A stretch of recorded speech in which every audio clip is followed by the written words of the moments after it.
to SandCity Sports. I am your host, the Cape Cod Kid, artist formerly known as Andre King, and we're back again to bring you all the sports and current events news stories that you need to know. Folks, you know full well, I know full well, we have so much to get into on this episode, this Football Monday, this, how shall we say, SandCity episode that's going into Thanksgiving. Very excited about that.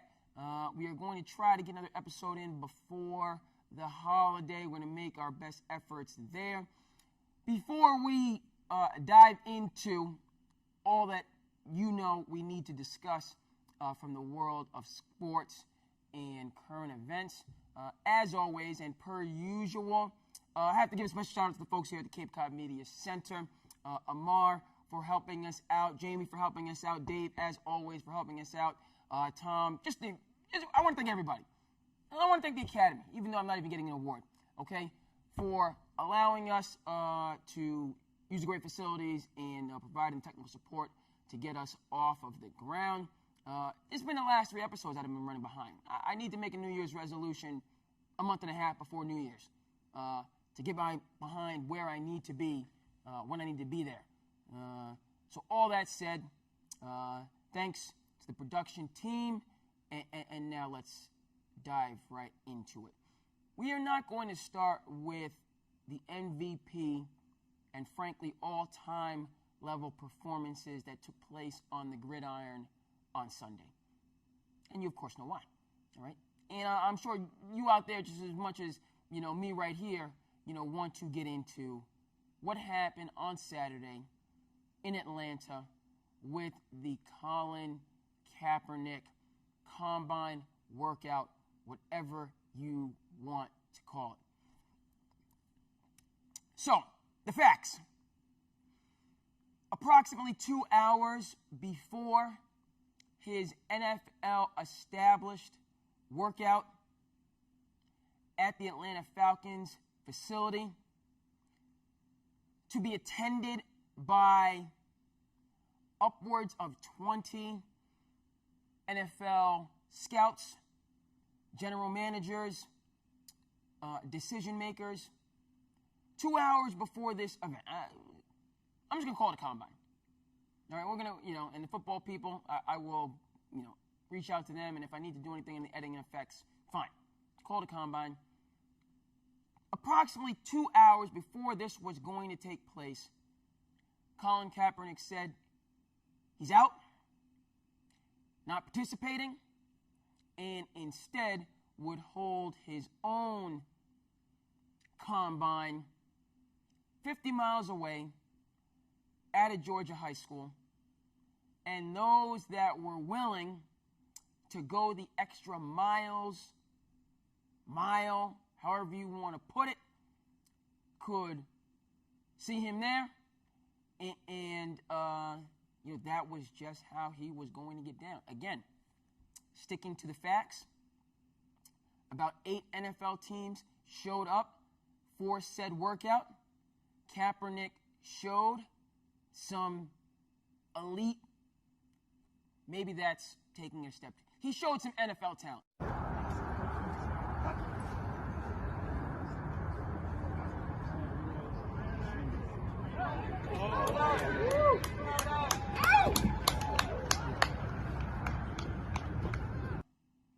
The deep ball, what you all saw, was significant, was eye-catching.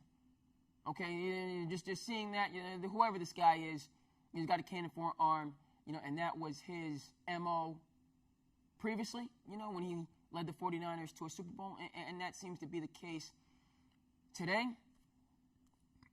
So some of the workout footage was outstanding. I cannot comment with a lot of clarity or certainty in terms of how good his workout was. Colin Kaepernick thought it was a good workout. Spoke to the media, but did not take any questions. I've been ready for 3 years. I've been denied for 3 years. We all know why. I came out here, showed it today in front of everybody. We have nothing to hide. So we're waiting for the 32 owners, the 32 teams, Roger Goodell, all of them to stop running. Stop running from the truth. Stop running from the people. We're out here. We're ready to play. We're ready to go anywhere. My agent, Jeff Nally, is ready to talk to any team. I'll interview with any team at any time. I've been ready. I'm staying ready. And I'll continue to be ready. We'll be waiting to hear from Roger Goodell, the NFL, the 32 teams. We'll let you know if we hear from them. Ball's in their court. We're ready to go. But again, because it was set up so impromptu, he's unfortunately taken some lessons from your boy, in terms of, the last minute antics, and he can do better, and I certainly can do much better. But with that in mind, it's frankly, for many of us, difficult to ascertain what was really shown, at this workout. The deep ball is the footage that most of us are getting. But that aside, you didn't, what was the 40 and, how did he do? And it remains to be seen. But this is not particularly exclusively, specifically about football. And that's my view. And this is about the stance that Colin Kaepernick has taken in terms of how he's going to deal with the NFL first and foremost,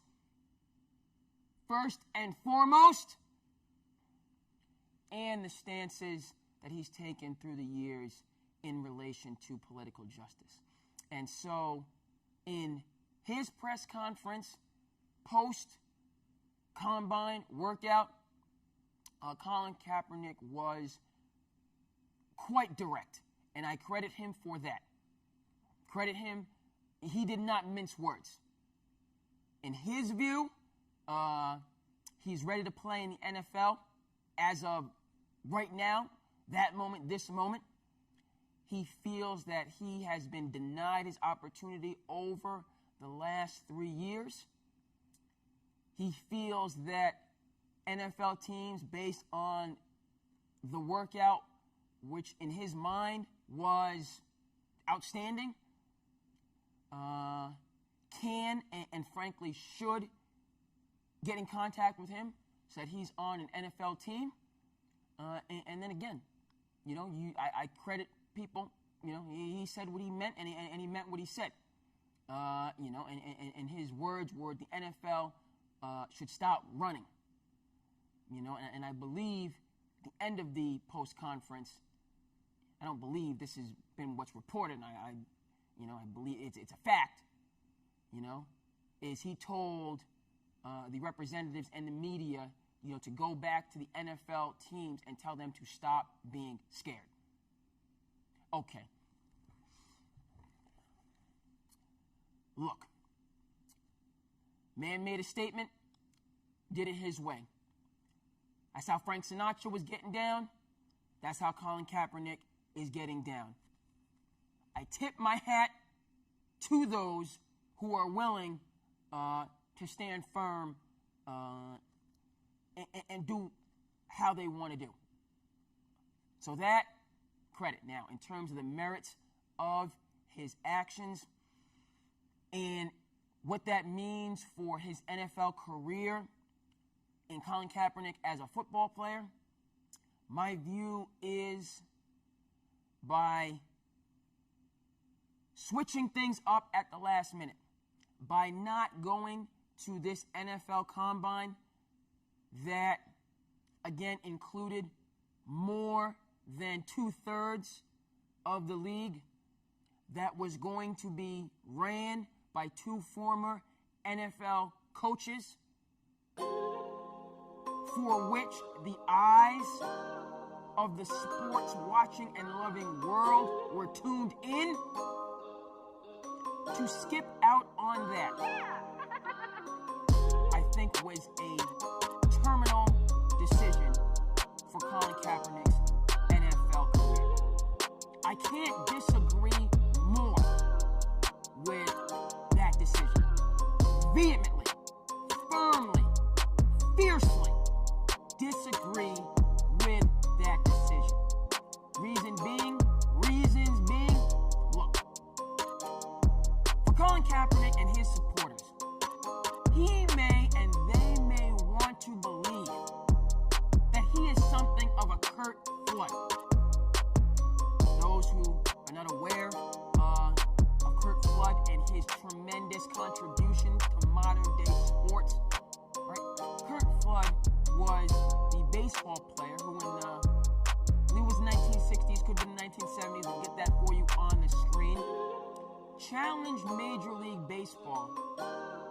for not allowing players to declare free agency. Modern society that we live in, social media this, technology that, sometimes we can just think and imagine that things were always this way, and that's we know through the history. So no, athletes, professional athletes, did not always have the right, the option to be free agents and test their skills and labor power on the open market. Up until the time when Kurt Flood decided to challenge Major League Baseball, an athlete belonged to that team. And that culture fundamentally dominated all of professional sports.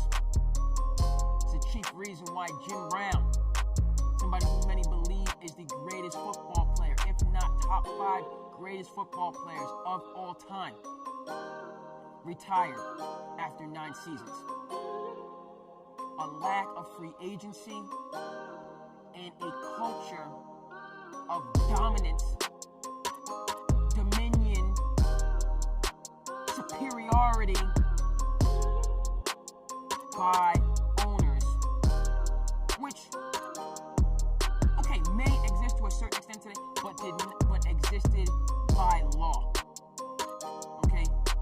You could not even see if other teams were interested under those rules and within that system. Kurt Flood was banished, exiled from baseball after he brought his case forward, which ultimately was decided in the Supreme Court. He never played another professional baseball game again. But his actions began the sea change movement to establish free agency within the game of baseball and then within other professional sports, creating the circumstance, the very profitable and life-altering. Again, you play a professional sport now, then, whenever it's going to, nonetheless, athletes being able to generate much more income from their labor power is directly attributed to the actions of Kurt Flood. Muhammad Ali took a stand against the Vietnam War, lost 4 years of his career in his prime, returned to recapture the heavyweight championship of the world. Only man to win the heavyweight championship. This record may have been tied in the succeeding years. We will get that stat for you. Nonetheless, first 3-time heavyweight champion of the world, paid a high cost. I will not. One fact: Colin Kaepernick is not in the same conversation. He's not in the same paragraphs. He shouldn't even be in the same novels as the Kurt Floods and the Muhammad Alis of the world. This is a man, Colin Kaepernick, never made a Pro Bowl. This is a man, Colin Kaepernick, who lost his starting job to Blake Bortles. This is a man, Colin Kaepernick, who, and we will touch in passing because we have much to get to, and the time situation. What has taken place over the last 3 years? Listen, from my perspective, Colin Kaepernick being out of football over the last 3 trips around the sun has very much to do with the culture of ownership in the NFL, and it has a significant portion to do also with Colin Kaepernick's actions. You can't find this man. Colin Kaepernick is more difficult to find than Carmen Sandiego. And it's not debatable. You want to be an NFL quarterback, the most prestigious position, in the most profitable game, in the most influential nation in the history of the world. We discussed this last week. If you want one of those 32 jobs in the world, all right, that's the equivalent in sports terms of running for president of the United States. Grueling. The amount of time, effort, preparation, determination it takes to get one of those opportunities, and that cliff only gets steeper when we talk about maintaining one of those opportunities. And Colin Kaepernick over the last 3 years has done little to nothing, as far as I'm concerned, to earn that right. So there was an issue with ownership, fine. But all Colin Kaepernick and his supporters want to talk about is those issues with ownership and take zero accountability for his own actions in relation to getting to the promised land, so to speak. You know, being one of those elite of the elite starting quarterbacks in the NFL. Look, Colin Kaepernick is not a martyr. He is not a Kurt Flood. He is not a Muhammad Ali. He is not a Bill Russell. Never mind the 11 championships.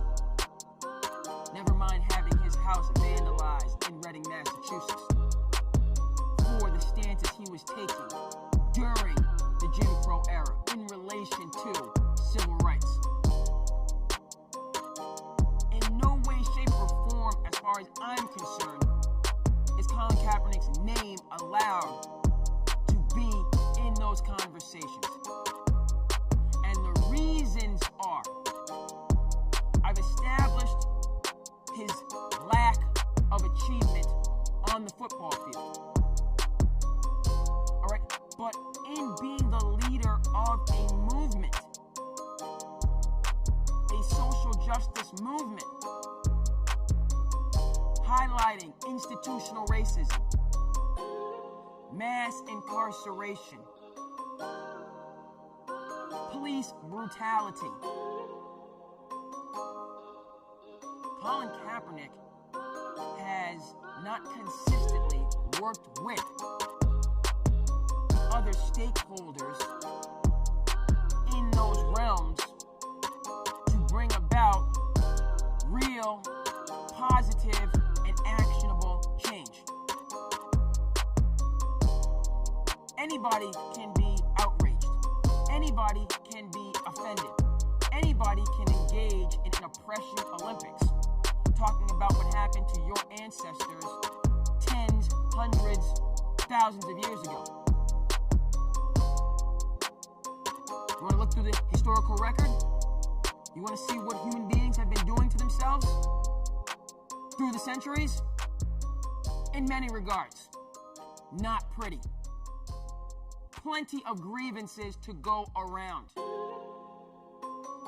And if you jump down that vortex of an oppression Olympics, you're not going to get very much done. Those who are getting things done in the realm of social justice. The Ava DuVernays, director of When They See Us, director of 13th. The Brian Stevensons, director of the Equal Justice Initiative. Equal Justice Initiative. Civil rights lawyer who has, over the last 2 decades, gotten wrongfully convicted citizens out of jail. The man for whom the film Just Mercy, coming out over the holiday season, starring Jamie Fox and Michael B. Jordan is based. The Spike Lees of the world. Director of Malcolm X. Director of The Hurricane. Director of Bamboozled. Director of Black Klansman. These are authorities, as far as I'm concerned, if we want to have a conversation about social justice. Because they have been in the field and making positive changes for American society for decades. Colin Kaepernick, again, not in this category. All right, so listen. When it comes to sports, I'm calling it like I see it. You get the job done, and we're going to discuss those who have gotten the job done. You're getting praise from me. You don't get the job done, okay? There's going to be some critical analysis. Heavyweights to crown, we've discussed that. The credit going to the man who's in the arena, we've discussed that. So respect to all of these individuals whose stories make up the foundation for this very show. In terms of my analysis, you want to make it clear that there's tremendous respect for Colin Kaepernick as a football player and as someone who has brought light to social justice. All right? And I don't want to, that needs to be established, remembered, and recognized. Yet in terms of what happened this weekend, how the NFL Combine was skipped, you want to have your own combine, that's fine by me. But the tone and the language, excuse me, stop running, stop being scared, those actions and whatever strategy might be behind them, and the success rate in terms of returning to the NFL as a professional football player, which is the reason that the majority of people know who you are in the first place, no confidence, as far as I'm concerned. No fit. Colin Kaepernick is done as an NFL player. In my view, I believe, I don't know what other people are thinking, so we're going to skip that. If I did know what other people were thinking, Colin Kaepernick wouldn't be at the top of the list. Person who runs Powerball, and that would be the person at the top of my list if I need to know what somebody's thinking. Whoever it is that might know what those numbers are going to be, he's first. We'll get to Colin Kaepernick somewhere down the line. And so, fine. Don't think the NFL is going to happen. I don't know how many times I can say that, but what I do think is going to happen is that this campaign that wants to look at Colin Kaepernick as some sort of tragic figure in professional sports will continue. At the end of the day, I feel it has very little substance. Now, to the folks that did lace them up this weekend and go out there on the gridiron and on the basketball court, so on and forth,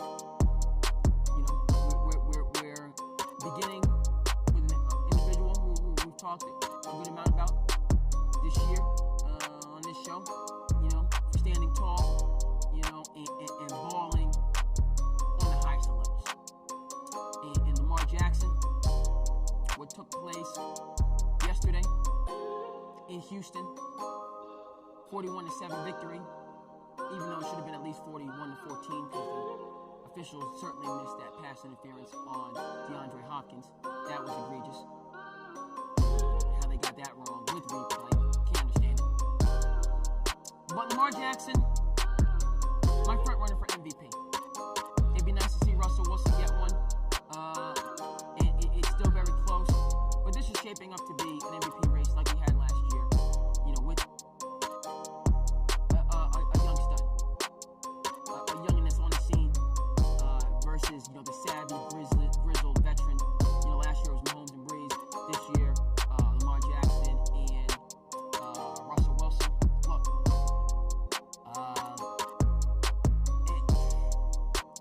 Russell Wilson gets the job done, is very deserving, but in terms of wow factor, Lamar Jackson is like no other. We're talking about things that he is doing that you are puzzled in terms of seeing it for the first time. But the question you're asking yourself is can this man maintain this level? All right, where am I going with this? We're talking about Bo Jackson level highlights. Yes, he's in that category.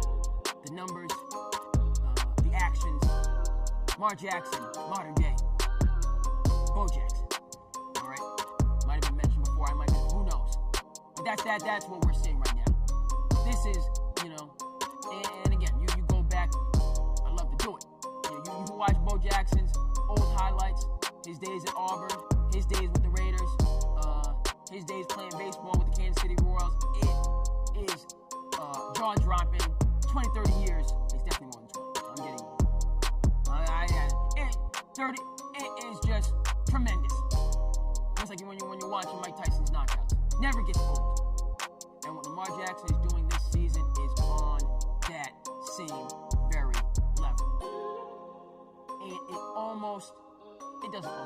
it absolutely makes his story this season and who he is becoming, the fact that he took such slack and such criticism, is only right. I wouldn't want the story any other way than to have all of those doubts, all of those criticisms. Can't be an NFL quarterback. Should transition to wide receiver.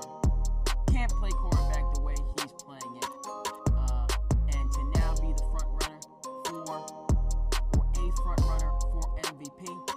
People like myself who made these very same comments. Humble pie. I don't know. Whatever. When you're wrong, you're just wrong. And however that needs to be adjudicated, we will figure that out. And again, it wasn't just that he was doing what he was doing, the 4 touchdowns, the 86 rushing yards. He was going up against the best. And Deshaun Watson, who was on the other side of that equation. Quick segue, because the Patriots will be facing off against Deshaun Watson this week. They played 2 games back-to-back on the road, or do the Cowboys? I think the Cowboys are coming to town this coming week, and then Patriots are going to go down to see the Texans after that. But Patriots got a very good win, a much-needed win on the road in Philadelphia. I favored the Eagles as, they needed that game much more. Was not pretty, okay. Got people calling in, quick time check. Let's see where I'm at. Good. Goody gumdrops. All right, we're moving and grooving. Yes, the Patriots.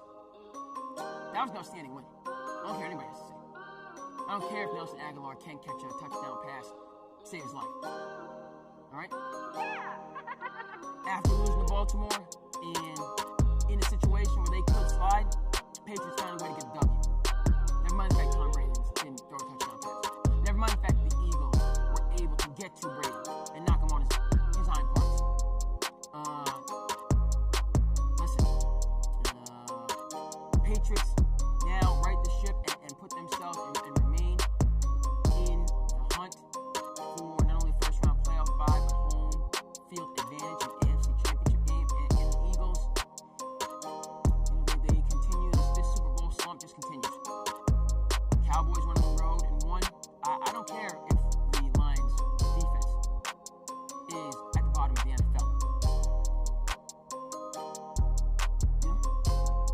got to get the job done, one way or another.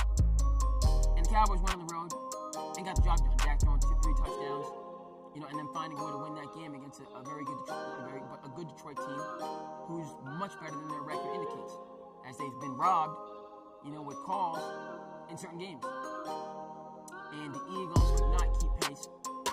They fall, in a clear second place position in the NFC East, and are looking at a situation whereas I don't care if their schedule is weaker than the Cowboys. That was a game, and just to preface this, Cowboys coming to town,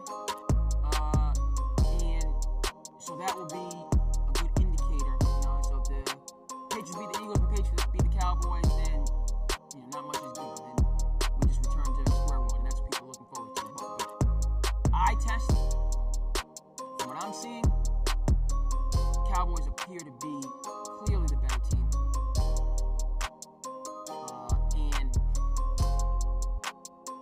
with the Patriots now kind of being the arbiter, that's kind of cool. They're gonna, how these two teams face against, match up against the Patriots. That's going to be a good piece of information, to look at in comparison. Where am I going with this?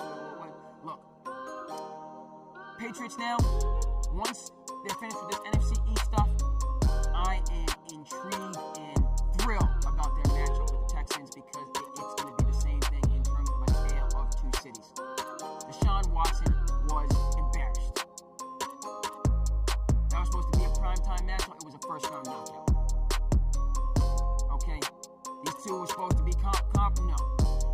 Lamar Jackson clearly established himself as the better quarterback and player, and of sort. Head-to-head, marquee game, dialogue over. And so now, Deshaun Jackson has his second chance, as far as I'm concerned.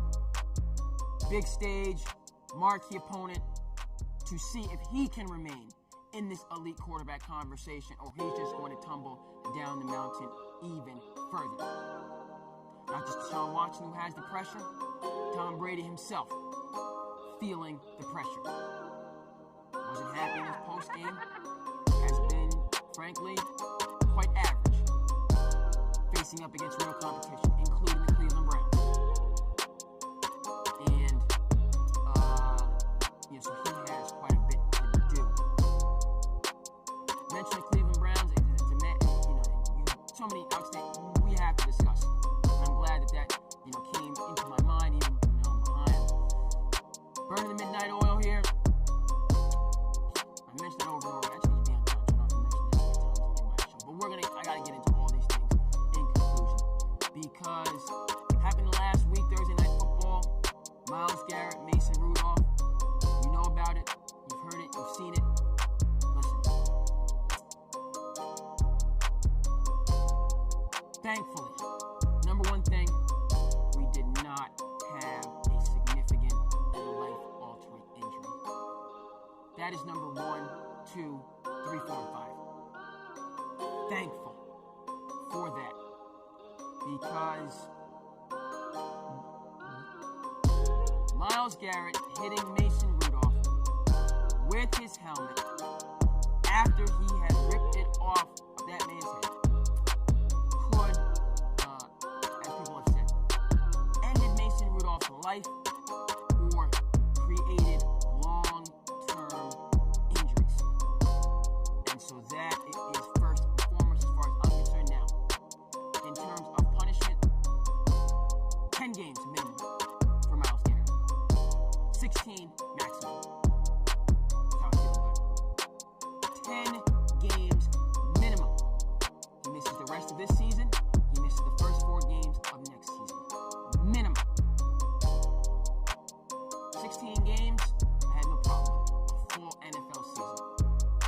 Because what he did was the equivalent of breaking the Sunday truce. Watch The Wire. Well, you full well know. Okay? It's all in the game. You step up into a certain realm, Wire, my favorite TV shows, one of the greatest TV shows, if not the greatest TV show of all time. It's a classic Baltimore phrase. It's all in the game. All right? You decide to live a certain lifestyle, you have to deal with certain consequences. Okay? But what we all learned, among other things, from that outstanding all-time great show, that within that realm, there's ironclad rules that pertain to conduct. Sunday truce, Sunday morning, no violence. We leave it alone. Everybody knows it. Everybody abides by it. You violate that, as Stringer Bell did, you're wrong. And your own people are going to tell you you're wrong. Because you are. Myles Garrett, what Mason Rudolph did to instigate the fight was also wrong. He had a terrible game, tried to pull off Myles Garrett's helmet, kicked Myles Garrett in the groin, ran up on Myles Garrett. Could or should have Myles Garrett dragged him to the ground with 8 seconds to go? Clearly after Mason Rudolph had thrown the ball and the ball was in the hands of his receiver? Probably not. Myles Garrett could have shown some better sportsmanship. Mason Rudolph could have shown some better sportsmanship. Wrong on both sides. That established, you cannot hit another player in the head with a helmet when they do not have their helmet on. I don't care if this is the 1960s football. 70s, Dick Butkus, Ray Nitschke, Deacon Jones, Jerry Kramer, Vince Lombardi. It would have been as wrong in that era. Never mind this new era of player safety and, lifelong health concerns. Okay? So, the 16 games comes from the fact that this is a new era of NFL football. In the old era, again, you're going to go 60s, 70s, 80s, even 90s. Maybe 6 games would have been sufficient. 10 games would have been a little punitive. But in this era of NFL football, 10 games is the minimum, and 16 games is, the max, as far as I'm concerned. A precedent and a firm example needs to be established. This was the NFL's version, not as bad, fortunately, in terms of the lacking. This might not have been as bad as the Malice in the Palace. We didn't have folks in the stands, so I don't want to. It's not a direct comparison, but these two events, when we're discussing what cannot happen at sporting events, are going to be in the same conversation. Let's see. We have moving and winding and grinding. Again, we don't know. I'm going to try to do an episode before the holidays, but if I don't, I want to wish all of you guys out there happy holidays, safe travels, enjoy it. This time that we get to spend around family, it is great. It is very reflective. Learn from it. It's challenging at times, sure. Okay, but we get a chance to get back to those foundations. Okay, a quick run through. Colin Kaepernick, I wish you the best. Wish you the best. Viewpoint, it's not personal. Again, I call it like I see it in terms of, where it falls in the realm of sports. But, as people, I hope, he's able, to go forward in his life, and what his career will be, and find progressive and helpful for American society. That's my ultimate aim, aspiration for him. The NFL season, this is just, as sports fans, we are privileged. We don't know who's going to win the Super Bowl, which is great. These things are up for grabs, but we have new stars that are on the scene, that are doing things, that are elevating the game as a whole. Myles Garrett, he was contrite. Let's put that in the conversation. He recognized what he did was wrong, and that is huge. And I tip my hat to him for that. There's going to have to be a punishment, but we are looking forward to. I'm looking forward to seeing Myles Garrett back on the field next year, doing what he loves to do in a very productive way, and him getting back out there. You make a mistake, second chances. I believe in them. They're important, and those second acts can be even better, than those initial first performances. Folks, that's going to do it. Go ahead and comment, like, and subscribe as you feel the need. I am your host, the Cape Cod Kid, artist formerly known as Andre King. We want to thank you from the bottom of our hearts for tuning in to SandCity Sports, and we will see you here back again the next time.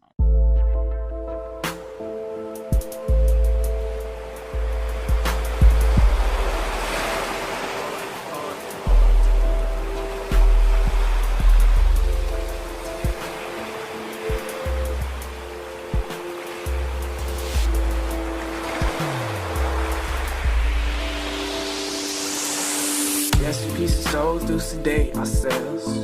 Just a number of this pain we feel.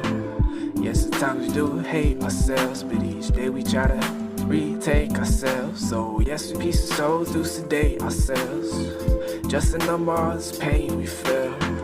Yes, at times we do hate ourselves, but each day we try to embrace ourselves. Yeah.